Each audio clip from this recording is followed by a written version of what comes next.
સુરતમાં આઈટી વિભાગના દરોડા ચોથા દિવસે પણ યથાવત છે। 8 કરોડની રોકડ રકમ, સોના ચાંદીના ઘરેણાં જપ્ત કર્યા છે। ગજેરા એન્ડ કંપની અને બિલ્ડર ગ્રુપમાં તપાસ ચાલી રહી છે। 100 કરોડના જમીન અને ડાયમંડ દસ્તાવેજ તપાસમાં મળી આવ્યા છે।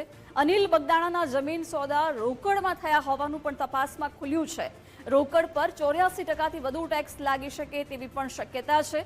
વસંત ગજેરા, ચુની ગજેરા અને લક્ષ્મી ડાયમંડ સહિતના ઠેકાણાઓ ઉપર તપાસ હાથ ધરાઈ છે। મેહુલ ચોકસી સાથેના વ્યવહારો અને હવાલા નેટવર્કની પણ તપાસ કરાઈ છે।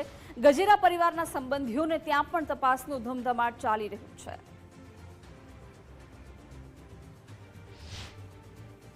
ગજેરા એન્ડ કંપની સહિત બગદાણા બિલ્ડર ગ્રુપ ઉપર આઈટી વિભાગની તપાસનો આજે ચોથો દિવસ છે અને તપાસ હજી પણ યથાવત છે।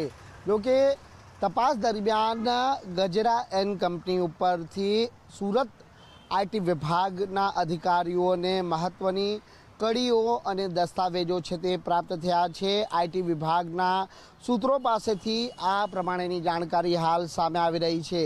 તપાસમાં જમીન, ડાયમંડના 100 કરોડના દસ્તાવેજ છે તે મળી આવ્યા છે, જ્યારે 8 કરોડની રોકડ રકમ, સોના ચાંદીના ઘરેણાં પણ છે તે જપ્ત કરવામાં આવ્યા છે તેમ આઈટી વિભાગના સૂત્રો જણાવી રહ્યા છે। ત્યારે સુરતમાં નામાંકિત બિલ્ડરો અને ઉદ્યોગપતિઓના ત્યાં તપાસનો ધમધમાટ હાલ પણ ચાલી રહ્યો છે।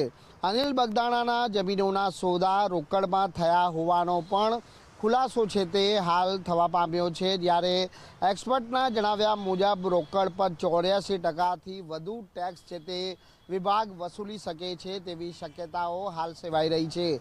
છેલ્લા 3 દિવસથી ગજેરા પરિવારની રિયલ એસ્ટેટ, એજ્યુકેશન અને ડાયમંડ કંપનીઓ પર જે તપાસ છે તે ચાલી રહી છે અને અધિકારીઓ દ્વારા સર્ચ છે તે કરવામાં આવી રહ્યું છે।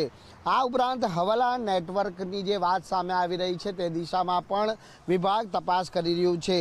તપાસમાં મોટી કરચોરી બહાર આવે તેવી શક્યતાઓ અહીં પ્રબળ દેખાઈ રહી છે। ગજેરા પરિવારની લક્ષ્મી ડાયમંડ સહિતના ઠેકાણાઓ પર છે આ તપાસ છે તે ચાલી રહી છે, જેમાં વસંત ગજેરા અને ચુની ગજેરાના ત્યાં તપાસનો ધમધમાટ છે તે જોવા મળી રહ્યો છે। હાલ પણ આજે ચોથો દિવસ છે અને અધિકારીઓની જે ચહેલ પહેલ છે એ ગજેરા એન્ડ કંપનીની જે ડાયમંડ કંપની છે તેમના પર છે તે હાલ જોવા મળી રહી છે। આ ઉપરાંત જે અલગ અલગ કંપનીના જે ડાયરેક્ટરો વસંત ગજેરા, ચુની ગજેરા અને તેની સાથેના સંબંધીઓ જે વૃષાલ ગજેરા અને રાકેશ ગજેરા છે તે ચાલી આવ્યા છે અને આ કંપનીઓ પર પણ તપાસ છે તે કરવામાં આવી રહી છે।